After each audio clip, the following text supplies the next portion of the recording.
Ampifaliana riavana malala no zontsika fampiarahaba indray atraty zao andro meny tompatsika izao zontsika miainy Mofonaina mandray izany ho fiainantsika koa. Ho aminareo izy olom-bofidy araka amin'ny fahalalana radio izay n'Andriamanitra ray amin'ny fanamasinany fanahy ho amin'ny fanarahana sy fahazandrahan'i Jesosy Kristy. Ampitombona ho anareo ny fahasoavana sy ny fiadanana. Amen. Alarobia 3 Aprily 2022 imanjinantsika ny lohateny hoe manazava ny mpino ny tompo. Andeha ry avy ny dera sakalazan'Andriamanitra isika. Miderahany Jehovah fa tsara izy, fa mandrakizay famindram-pony.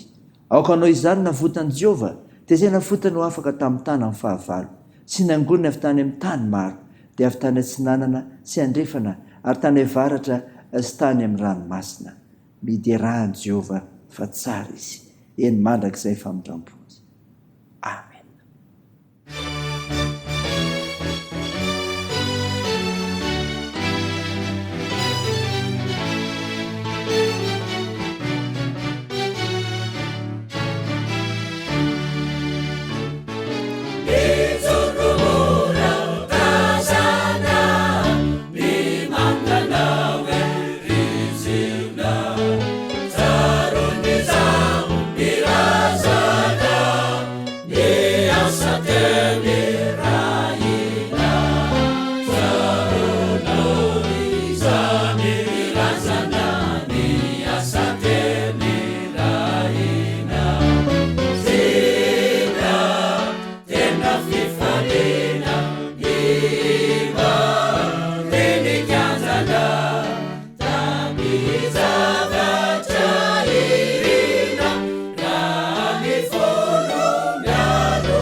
andeha hivavaka isika.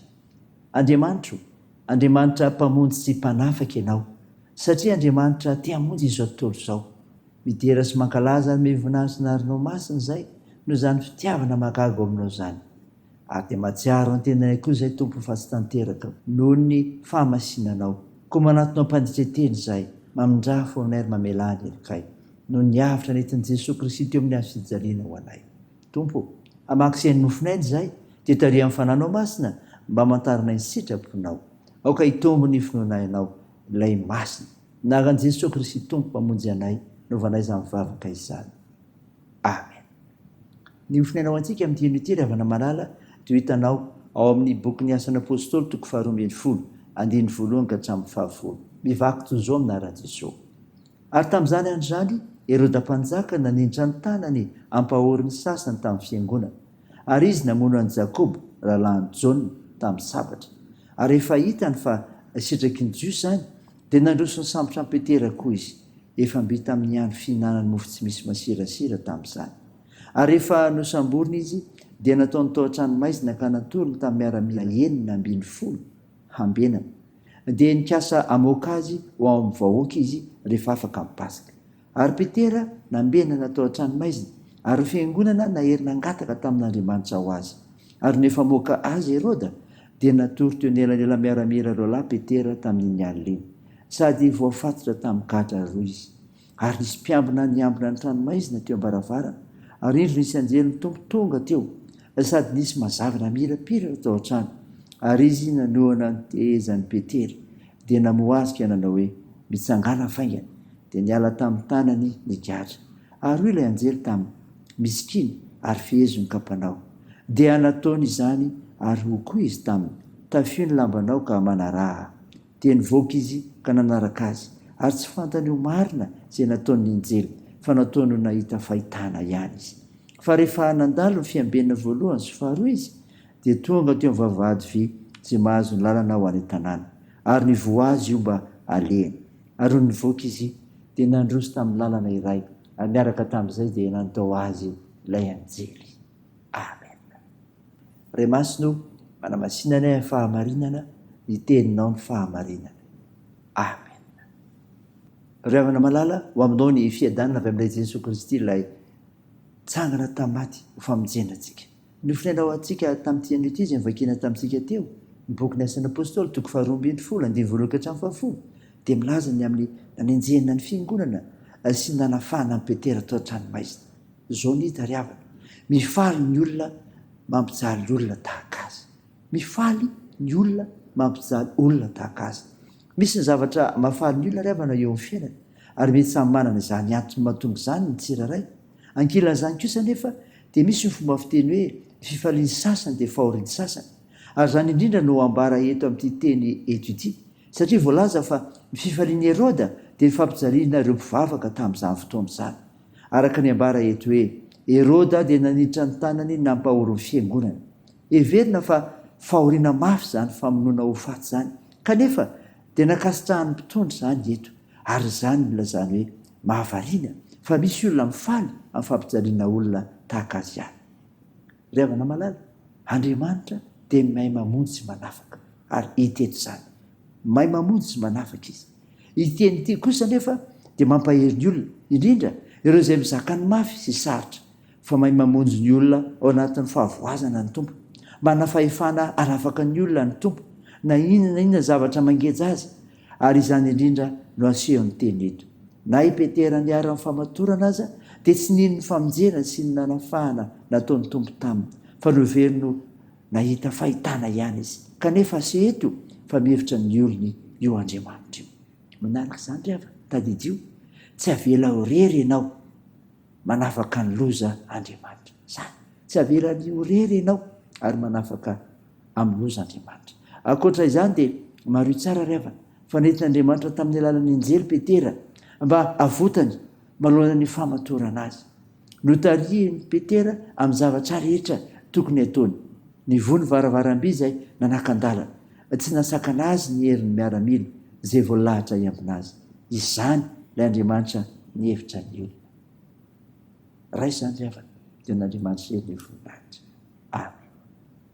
ivavaka isika. Tompo, misaotra no Mofonaina ny meno anay izay milaza ny efalian'ny olona mampijaly olona tahaka azy ka naneonao ny mampamonjy manafaka anao kera navotanao ny mpino anao. Mivavaka aminao izay ametraka izany asa filazantsara izany, malohana ny azakazaka tanterahana, malohana ny asa tsy maintsy hofitaina sy nyvinany fiangonana.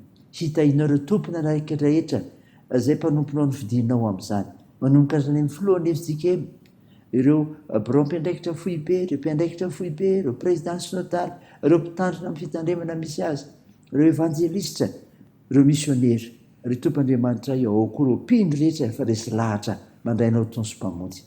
Vavaka aminao izay, mba nomezanao azy ireo hery, fahasalamana, finoana matanjaka, haijoro vavy olombelonao anaraka ny tolotsaina avy amin'ny fananao masina, hoentina manatanteraka ireo asan'ny fiangonanao. Ka toky sy fampitsinjo amin'izay atao iseho ny voninahitra ao. Andriamanitra ny amin'ny fanekenao hamonjy izao tontolo izao, ary izany no azonay mivavaka aminao. Tompo, vavaka aminao izay, vonjeo ny firenenay. Mesahanao fanamaso eto Madagasikara, sy tranon'ireo mararika omenao fanantenana, toany ny asan'ny fitsaboana, amparezo izay azony manjo, ary vonjeo ny marezokiolona ary ireo sahirana. Da io fiazakazanay amin'ny asa mandrara, ny fianarana, tokantrano, fitaizana, ny fikasana tsara rehetra. Ny vavaka dia ataony amin'ny anaran'i Jesosy Kristy mpamonjy anay, izay efa nampahantrany koa ny vavaka manao hoe: ranay ao izay ny an-danitra, ao masinina anie ny anaranao, ho tonga anie ny fanjakanao, atao anie ny sitraponao, ety an-tany ho tahaka ny an-danitra. Eo ny anio izay anona sahaza ao anay, ary mamela ny elikay tahaka ny namelanay izay meloka taminay, ary aza mitonanay amin'ny fakapanahy, manamfahanay amin'ny ratsy, fanao ny fanjakana sy ny hery, ary ny voninahitra mandrakizay. Amen. Raisa finoana riavana nitsodrana totra anao amin'ny anaran'i Jesosy Kristy. Aza matahotra ianao fa momba anao aho, ary aza merikerika foana fa izao n'Andriamanitra ao, mampahery anao sady mamonjy anao. Eny, mitantanao tanangavahana amin'ny fahamarinako aho. Amen. Teo n'Andriamanitra irery ny voninahitra, amin'ny anaran'ny Ray sy ny Zanaka ary ny Fanahy Masina. Amen.